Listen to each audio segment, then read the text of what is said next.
سید ولد آدم خیر الانام، اس پہ لاکھوں درود، اس پہ لاکھوں سلام۔ رب العالمین والصلاة والسلام على سید المرسلین وعلى آلہ واصحابہ اجمعین۔ اما بعد، اعوذ باللہ من الشیطان الرجیم، بسم اللہ الرحمن الرحیم۔ الا ان اولیاء اللہ لا خوف علیہم ولا هم يحزنون۔ صدق اللہ العظیم۔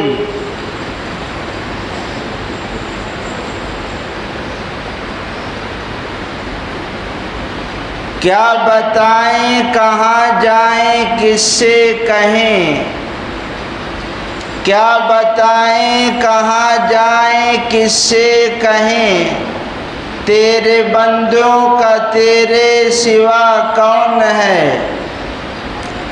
کیا بتائیں کہاں جائیں کس سے کہیں، تیرے بندوں کا تیرے سوا کون ہے۔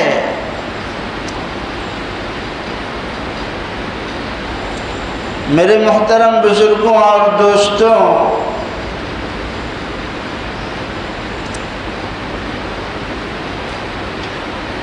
اللہ رب العزت نے اس دنیا میں بے شمار مخلوقات کو پیدا فرمایا ہے۔ انسان بھی اللہ کی ایک مخلوق ہے، جس میں سے بعض مومن ہیں، بعض کافر ہیں۔ لیکن اس دنیا میں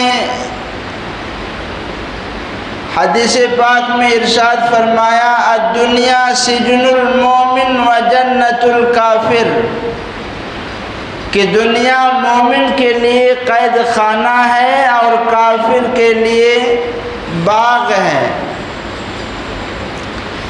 جیل خانہ میں جب آدمی جاتا ہے تو وہاں منمانی نہیں چلتی ہے، جیلر کے حکم کے مطابق وہاں رہنا پڑتا ہے، اور جیسا جیلر کہتا ہے جو کھانا ملتا ہے وہی اس کو کھانا پڑتا ہے۔ حالانکہ طبیعت اچھے کھانے کی کہہ رہی ہوتی ہے، لیکن نہیں۔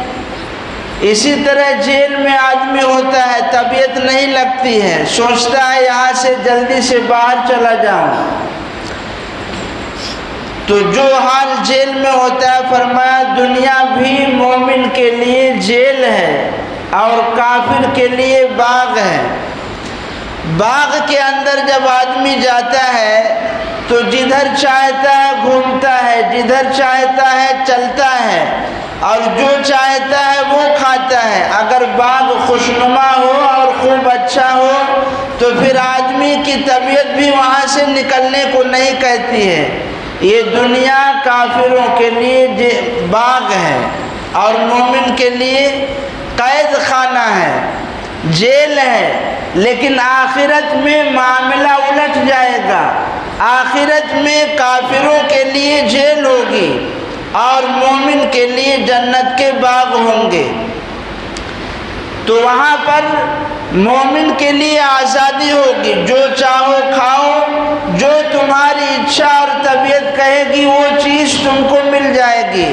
لیکن کافر جو جہنم میں ڈالے جائیں گے ان کی بھی طبیعت کہے گی، لیکن پینے کے لیے پیپ دیا جائے گا، کھانے کے لیے زقوم دیے جائیں گے کہ آدمی اگر کھائے تو اجڑیاں ہاتھ چھیل دے آدمی کو۔ وہاں ان کی منمانی نہیں چلے گی، جو چاہے کھا لے، نہ وہاں سے نکلنا چاہیں گے لیکن نکل نہیں سکتے۔ جہنم کے جیلر یعنی مالک جو جہنم کا داروغہ ہے، اس سے کافر لوگ کہیں گے کہ اللہ سے کہیے ہمارا معاملے کی صفائی ہو جائے، معاملہ درہم برہم ہو جائے، ختم کر دیا جائے۔ لیکن یہ مالک جہنم 1000 سال کے بعد جواب دے گا وہاں پر ان کے لیے کیا ہوگا؟ جیل ہوگی، قید خانہ ہوگا، لیکن جنت میں مومن کو کیا ہوگا؟ آرام ہی آرام ہوگا، جو چاہیں گے کھائیں گے، جو چاہیں گے پہنیں گے، بیویاں ہوں گی، بچے بھی ہوں گے، یہاں دنیا کی بیویاں بھی ان کے ساتھ ہوں گی، ہر طرح کی عیاشی اللہ تعالیٰ نے جنت میں اہل ایمان کے لیے تیار کر رکھی ہے۔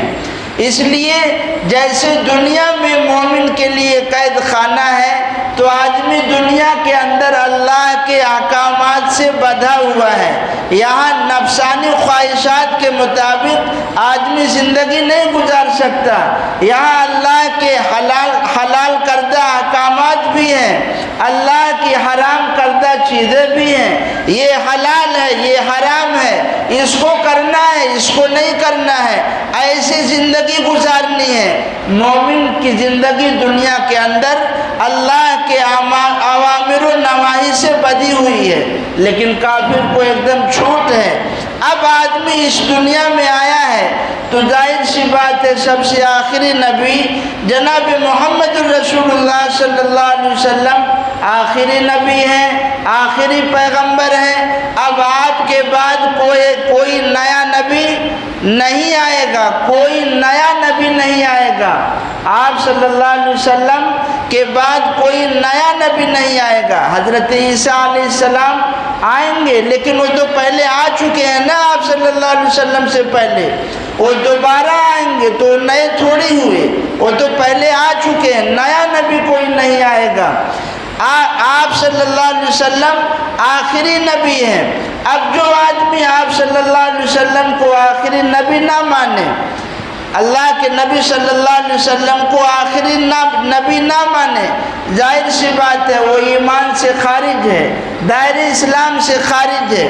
آج کل فتنہ چل رہا ہے امام مہدی، اس کے فراج میں اور اس کی چال میں لوگ پھنستے چلے جا رہے ہیں۔ ظاہر سی بات ہے احادیث میں جناب رسول اللہ صلی اللہ علیہ وسلم نے حضرت مہدی کے متعلق جو ارشادات حدیث میں موجود ہیں، کوئی بھی نشانیاں اس میں نہیں پائی جاتی، لیکن اس کے پیچھے مادی طاقت ہے، اسرائیلیوں کی طاقت ہے، لوگوں کو بہکا کر کے، پھسلا کر کے اور دین کے شوشے چھوڑ کر آدمی کو گمراہ کرنے میں لگے ہوئے ہیں۔ ظاہر سی بات ہے یہ بھی اور اس کے ماننے والے بھی اسلام سے خارج ہیں، اسلام سے نکل گئے ہیں، نکاح ٹوٹ گیا ہے۔ ایسے لوگوں کو مسلمانوں کے قبرستان میں دفن کرنا بھی جائز نہیں ہے، ایسے لوگوں سے رشتہ مناکحت طے کرنا بھی جائز نہیں ہے، یہ ایک فتنہ ہے۔ حدیث میں جناب رسول اللہ صلی اللہ علیہ وسلم جب آخری نبی ہیں، آخری پہلی امتوں میں کیا ہوتا تھا؟ لوگ برائیاں کرتے تھے، گناہ میں ملوث ہو جاتے تھے، جرم کرتے تھے، اللہ کی طرف سے عذاب آتا تھا، لیکن یہ امت قیامت تک کے لیے ہے، یہ امت قیامت تک کے لیے رہے گی۔ اس لیے اس امت میں فتنے رکھے گئے، اس امت کے اندر فتنے ہوں گے۔ حدیث کی ہر کتاب میں مستقل ایک باب ہے، ابواب الفتن، فتنوں کا بیان۔ جناب رسول اللہ صلی اللہ علیہ وسلم اپنی امت پر کتنا پیار کرتے تھے، کتنا رحم کرتے تھے، اور آپ صلی اللہ علیہ وسلم چاہتے تھے کہ ہماری امت جہنم سے بچ جائے، یہاں تک کہ آپ صلی اللہ علیہ وسلم اکثر ہر وقت جو ہے غمگین رہتے تھے کہ کس طریقے سے امت جہنم کے راستے سے بچ جائے۔ اللہ تعالیٰ کو قرآن کی آیت نازل فرمانی پڑی، لعلک باخع نفسک الا یکونوا مؤمنین۔ اے پیغمبر، آپ اپنی آپ کو ہلاکت میں کیوں ڈالتے ہیں؟ اگر یہ لوگ ایمان نہیں لاتے نہ لائیں، آپ اپنے آپ کو زیادہ مت کھپائیے۔ آپ صلی اللہ علیہ وسلم کی مثال ایسی ہی ہے کہ ایک آدمی نے چراغ جلایا، روشنی کی، اور اس پر پروانے آ کے گرتے ہیں، لیکن جو روشنی جلایا ہے، چراغ جلایا ہے، وہ پروانوں کو بچاتا ہے۔ جب روشنی جلتی ہے، چراغ جلتا ہے، کتنا ہی لوگ کو پروانے آ کر گرتے ہیں۔ ایسے ہی لوگ جہنم کی طرف جا رہے ہیں، آپ صلی اللہ علیہ وسلم انہیں بچانے کی فکر کر رہے ہیں، اور اس میں ہر وقت آپ غمگین رہتے ہیں۔ اس لیے جب یہ امت قیامت تک رہے گی تو آپ صلی اللہ علیہ وسلم نے قیامت تک کے لیے کیا کیا ہوں گے اور کیا کیا حوالات پیش آئیں گے اور مسلمانوں کو کن مشکلوں سے گزرنا پڑے گا، وہ تمام چیزیں جناب رسول اللہ صلی اللہ علیہ وسلم نے ارشاد فرما دی ہیں، جس میں سے اکثر و بیشتر بلکہ کئی تمام احادیث کے اندر جو نشانیاں قیامت کی آپ صلی اللہ علیہ وسلم نے ارشاد فرمائی ہے وہ ہو رہی ہیں۔ آج مسجدوں میں دیکھو لوگ باتیں کرتے ہیں، مسجدوں کو گزرنے کی جگہ بنا لیے ہیں، راستہ بنا لیے ہیں۔ سوسائٹی کے اندر عورت کی اطاعت ہو رہی ہے، اپنی بیوی کا کہاں مانا جا رہا ہے، لیکن والدین کی نافرمانی کی جا رہی ہے۔ ناچ گانے، ایکٹر لوگ، ان کی لوگ عزتیں کر رہے ہیں۔ ہر آدمی آلات لہو لعب، موسیقی کے آلات، گانے بجانے کے سامان اپنے گھر میں سجا کر رکھا ہے، اپنی جیب میں سجا کر رکھا ہے۔ جب چاہتا ہے کسی رنڈی کا گانا سن لیتا ہے، جب چاہتا ہے کسی ایکٹر کا گانا سن لیتا ہے۔ آپ صلی اللہ علیہ وسلم نے ارشاد فرمایا قتل عام ہو جائے گا، آدمی کو معلوم ہی نہیں ہوگا مجھ کو کیوں قتل کیا گیا، قتل کرنے والے کو بھی نہیں معلوم ہوگا میں نے کس لیے قتل کیا ہے۔ مکہ المکرمہ کی زمین کو چاک کر دیا جائے گا۔ آج آپ دیکھیے جگہ جگہ سرنگ بنی ہوئی ہے، پہاڑوں سے بڑی بڑی عمارتیں بنی ہوئی ہیں، جس کو جناب رسول اللہ صلی اللہ علیہ وسلم نے حدیث میں ارشاد فرمایا سود عام ہو جائے گا۔ آج سودی کاروبار ہے، یہاں تک کہ حدیث میں فرمایا آدمی اگر سود نہ کھائے اس کا دھواں ضرور پہنچے گا، ہر آدمی سود کا دھواں ضرور اس کو محسوس ہوگا، یعنی بے برکتی اور نحوست آدمی کو اثر انداز کرے گی، اس کا اثر ہوگا۔ آپ دیکھیے لوڈی اپنے آقا کو جنم دے گی، یعنی بیٹیاں ماؤں پر حکمرانی کرے گی۔ اللہ کے نبی صلی اللہ علیہ وسلم نے فرمایا شرابیں پی جائیں گی، ناچ گانا عام ہو جائے گا، لڑکیاں ایسے لباس پہنیں گی جو مردوں کا لباس ہوتا ہے، اور مرد ایسے لباس پہنیں گے جو عورتوں کا لباس ہوتی ہے۔ گویا مرد عورتوں کی نقالی کریں گے، عورتیں مردوں کی نقالی کریں گی۔ یہ تمام چیزیں اس کے علاوہ بھی احادیث میں ابواب الفتن کے نام سے جناب رسول اللہ صلی اللہ علیہ وسلم نے تمام چیزیں بیان کر دی ہے۔ یہ ہوگا، لیکن ساتھ میں یہ بھی ارشاد فرمایا ایسے موقع پر آدمی کو غمگین ہونے کی ضرورت نہیں ہے، ہر آدمی اپنے آپ کو فتنے سے بچائے۔ یہ فتنہ ایسا بھی ہوتا ہے حق اور باطل کی تمیز ختم ہو جاتی ہے، کیا حق ہے کیا باطل ہے آدمی کو پہچاننا مشکل ہو جاتا ہے۔ اس لیے آپ صلی اللہ علیہ وسلم نے ارشاد فرمایا قیامت تک ایک جماعت حق پر قائم رہے گی، یہ علماء ربانیین کی جماعت ہوگی، فقہائے مجتہدین کی جماعت ہوگی۔ تم اس جماعت سے لگے رہنا، ان علماء کی صحبت اختیار فرمانا۔ آج ایک بڑا فتنہ ہے، پبلک علماء سے کٹتی جا رہی ہے، علماء کے ساتھ اٹھک بیٹھک نہیں کرتی، اپنے مسائل علماء کے سامنے نہیں رکھتی، مسجدوں سے پبلک کٹی ہوئی ہے۔ سال گزر گیا کوئی مسئلہ پوچھنے کی نہیں آیا، زندگی وہی گزر رہی ہے، سورۃ الفاتحہ صحیح سے نہیں یاد، کوئی فکر نہیں سورت صحیح کرنے کی، کوئی فکر نہیں عقائد صحیح کرنے کی۔ یہ علماء سے کٹنا فتنوں کا شکار ہونا ہے۔ اس لیے آپ صلی اللہ علیہ وسلم نے فرمایا ان علماء ربانیین فقہائے مجتہدین کے دامن سے چمٹے رہنا، اگر چمٹے رہو گے۔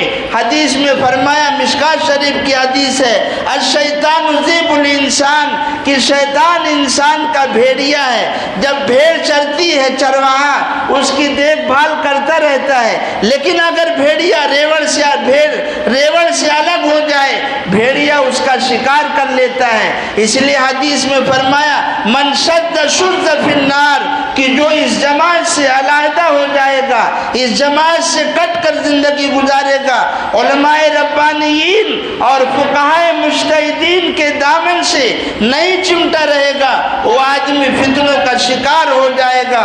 اگر یہ تو ایک جماعت حق پر رہے گی، لیکن کبھی ایسی بھی صورت پیش آ جاتی ہے کہ آدمی کو فرق نہیں معلوم ہوتا، علماء ربانیین میسر نہیں ہوتے یا رہیں گے تو قیامت تک آدمی کی نظر میں نہیں آتا، ایسے موقع پر آدمی کی فراست کام دیتی ہے۔ حدیث میں فرمایا اتقوا فراست المومن فإنه ينظر بنور اللہ۔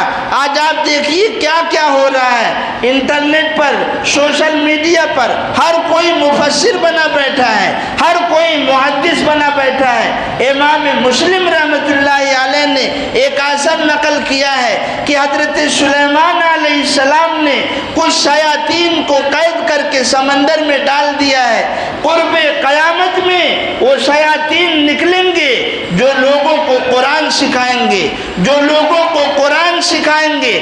آج آپ دیکھیے کوئی ڈاکٹر بنا ہوا ہے، کوئی انجینئر بنا ہوا ہے، کوئی کچھ بنا ہوا ہے، منمانی تفسیر چل رہی ہے، منمانی ترجمہ چل رہا ہے، منمانی حدیث کا مطلب بیان کیا جا رہا ہے۔ یہ وہ فتنہ ہے، اسی لیے ہر بات کی تحقیق ضروری ہے، یہ چیز صحیح ہے کہ نہیں ہے۔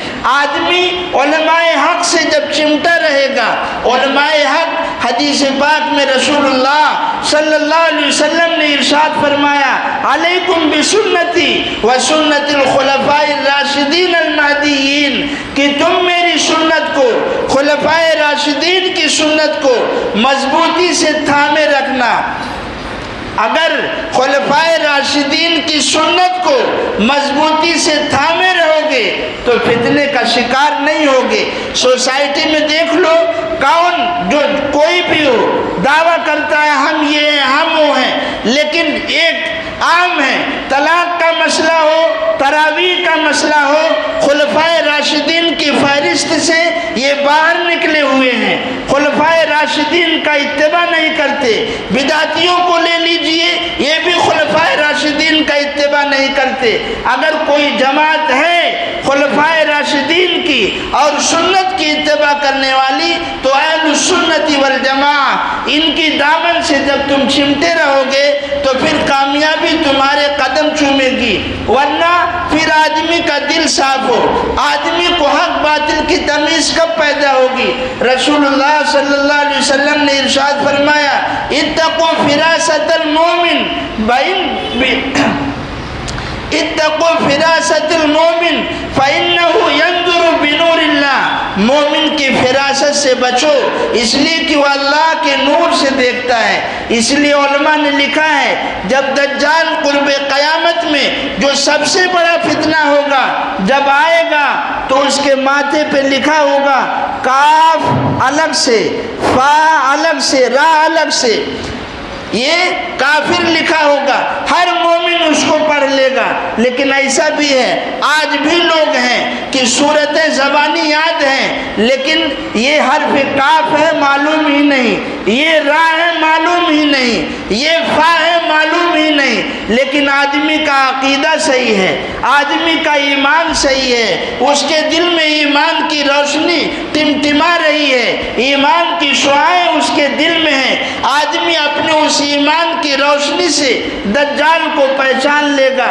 یہ وہ فراست ہوگی، ایمان کا وہ نور ہوگا جس کو حدیث پاک میں فرمایا اتقوا فراست المومن فإنه ينظر بنور اللہ، مومن کی فراست سے بچو اس لیے کہ اللہ کے نور سے دیکھتا ہے۔ جب آدمی کا دل صاف ہوتا ہے، آدمی کا دل چمکتا ہے تو یہ چیزیں اللہ اس کو عطا فرما دیتے ہیں، ایمان کی روشنی، ذکاوت اور حس اللہ تعالیٰ اس کو عطا فرماتے ہیں۔ چنانچہ حضرت جنید بغدادی اللہ کے ولی گزرے ہیں، ان کا دور ہے، ایک عیسائی کو یہ حدیث سمجھ میں نہیں آ رہی ہے اتقوا فراست المومن، مومن کی فراست سے بچو، کیا مطلب اس کو سمجھ میں نہیں آ رہا ہے کئی علماء سے پوچھا، علماء نے کوشش کی اس کو سمجھانے کی، لیکن اس کو سمجھ میں نہیں آیا۔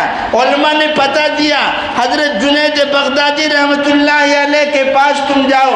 چنانچہ یہ کرتا پجامہ جبہ پہنا اور حضرت جنید بغدادی رحمۃ اللہ علیہ کی خدمت میں حاضر ہوا، اور جب حاضر ہوتا ہے دروازے پر کھڑا ہو کر کہتا ہے السلام علیکم۔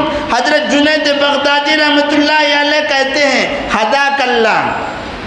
حضرت جنید بغدادی رحمۃ اللہ علیہ کہتے ہیں ہداک اللہ۔ اب وہ تعجب میں ہے کہ میں دیگر لوگوں سے سلام کرتا ہوں، السلام علیکم کا جواب وعلیکم السلام سے دیا جاتا ہے، حضرت جنید بغدادی نے السلام علیکم کے بدلے ہداک اللہ کیوں کہا ہے؟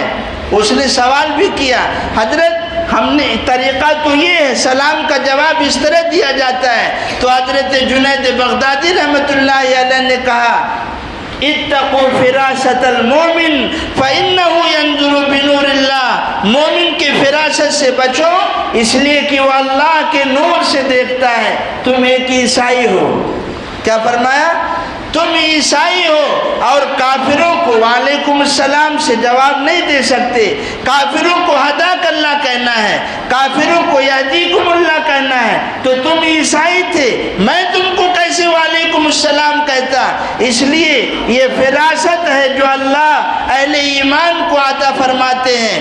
اس لیے یہ فتنوں کا دور ہے، آدمی نئے نئے فتنے ہوں گے۔ حق آپ دیکھیے ابھی مدارس کے خلاف، جگہ جگہ مسلمانوں کے خلاف حدیث میں ارشاد فرمایا جناب رسول اللہ صلی اللہ علیہ وسلم نے کہ یہ کافر قومیں مسلمانوں پر اس طرح ٹوٹ پڑیں گی جس طریقے سے تم اپنے دسترخوان پر ایک دوسرے کو کھانا کھلانے کے لیے بلاتے ہو، دسترخوان لگا ہوا ہو اور کھانا کھا رہے ہیں، کوئی گزر رہا تو کیا کہتے ہیں؟ آئیے آپ بھی کھا لیجیے۔ ایسے ہی کافر قومیں مسلمانوں پر ایسے ہی ٹوٹیں گی اور دوسروں کو بھی بلائیں گی، آؤ مسلمانوں پر حملہ کرو۔ آج آپ ہر ملک کو دیکھ لیجیے، ان کی جو ہے منمانی چل رہی ہے، اسلام کو اور مسلمانوں کو کچلنے کی کوشش کی جا رہی ہے، لیکن یاد رکھیے جتنا کہ دباؤ گے اتنا ہی ابھرے گا۔ اسلام وہ پودا ہے کاٹو تو ہرا ہوگا۔ تم لاکھ کوششیں کر لو، یہ کوششیں ہاتھ سے نہیں۔ جب جناب رسول اللہ صلی اللہ علیہ وسلم اکیلے تھے، تنے تنہا تھے، اس وقت سے کوششیں ہو رہی ہیں، آج تک مسلسل ہو رہی ہیں، لیکن یاد رکھنا سکہ اسلام ہی کا چلے گا، سکہ دین ہی کا چلے گا۔ اللہ تعالیٰ کے نیک بندوں کی حکمرانی یہاں پر ہوگی۔ یہ اور بات ہے کہ اس کے لیے قربانیاں دینی پڑیں گی۔ جب اللہ تعالیٰ یہ فتنے بھرمار ہوں گے، جب فتنے ہوں تو اللہ کے نبی صلی اللہ علیہ وسلم نے کیا ارشاد فرمایا؟ تم سرخ آندھی کا انتظار کرو، زلزلوں کا انتظار کرو، تم صورتوں کے مسخ کرنے کا انتظار کرو۔ آج ہماری سوسائٹی میں دیکھیے، کیا جھوٹ ہم نہیں بول رہے ہیں؟ کیا امانت میں خیانت نہیں کر رہے ہیں؟ کیا ہم عیاشی نہیں کر رہے ہیں؟ عورتوں کی نقالی نہیں کر رہے ہیں؟ چہرے پہ ہمارے داڑھی نہیں، لباس یہودیوں جیسا، بول ہماری یہودیوں جیسی، کافروں سے محبت مودت، یہودیوں کو تسلیم کرنا، ان سے نفرت کے بجائے ان سے محبت کرنا، قرآن پاک کی بے حرمتی، مساجد کی بے حرمتی، قرآن پاک کو نہ پڑھنا، ماں باپ کو ستانا، امانت میں خیانت کرنا، بیویوں کی اطاعت کرنا، اولاد کو ماڈرن تعلیم دینا، بہت ساری نشانیاں حضرت صلی اللہ علیہ وسلم نے ارشاد فرمائی ہے۔ اس لیے اس سے بچنا چاہیے۔ جو بھی فتنہ ہو علماء سے جڑے رہو گے تو انشاءاللہ فتنوں سے بچ جاؤ گے۔ اچھے اچھے لوگ فتنوں کا شکار ہو گئے ہیں، آدمی کو علم نہیں ہوتا، شبہ میں مبتلا ہو جاتا ہے۔ جب علماء سے تعلق رہے گا، علماء کے پاس آنا جانا رہے گا، مساجد سے ربط رہے گا، مدارس سے ربط رہے گا، کوئی بھی مسئلہ ہو آپ پوچھ لیں، آپ کو کیا دقت؟ کوئی اگر مبتلا کر رہا ہے وسوسے میں، شک و شبہ میں، کوئی فتنہ ہے، علماء ربانیین سے رجوع کرو، ان سے پوچھو، آپ کو تسلی بخش جواب ملے گا، آپ فتنوں سے بچ جاؤ گے۔ اس لیے جناب رسول اللہ صلی اللہ علیہ وسلم کے معمولات میں ہے، آپ صلی اللہ علیہ وسلم یہ دعا کثرت سے مانگا کرتے تھے، اللہم انی اعوذ بک من الفتن ما ظہر منہا وما بطن۔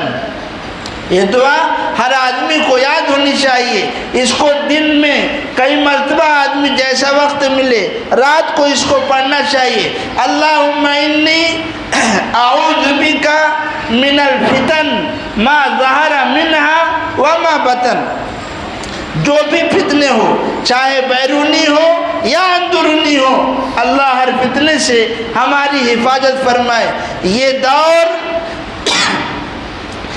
دور غفلت میں گزارنے کا دور نہیں ہے، بڑی ہوشیاری سے رہنے کا دور ہے، بڑی چالاکی سے رہنے کا دور ہے۔ دیکھو، کافر قوم ہو یا یہودی ہو، جو بھی ہو، مسلمان بن کر ہم پر حملہ کریں گے، مسلمان بن کر ہمارے درمیان فتنہ کھڑا کریں گے۔ وہ یہودی بن کر، ہندو بن کر، وہ ہمارا ایسے نہیں فتنہ پھیلائیں، ہماری صفوں میں گھسیں گے، ہماری صفوں میں گھسیں گے، جیسا آپ صلی اللہ علیہ وسلم کے زمانے میں بھی ہوا۔ منافقین لوگ مسلمانوں کی صف میں گھس کر، اور وہ فتنہ چلا ہے جس کی وجہ سے حضرت عثمان غنی، حضرت عمر رضی اللہ عنہ، حضرت علی رضی اللہ عنہ شہید ہوئے۔ یہ فتنہ ہے، بڑی ہوشیاری سے، عقل مندی سے، دل اور دماغ کو حاضر کر کے، چوکنا رہ کر کے، مدارس، مساجد، علماء ان کا آغاز غذائیت سے بھرپور ناشتے کے ساتھ حسینی تلبینہ، جو بنا ہوا ہے 100% پیور انگریڈینٹ کے ساتھ، جس میں کسی بھی آرٹیفیشل فلیور کا یوز نہیں کیا گیا ہے، اپنے شہر میں حاصل کرنے کے لیے آج اس نمبر پر رابطہ کریں۔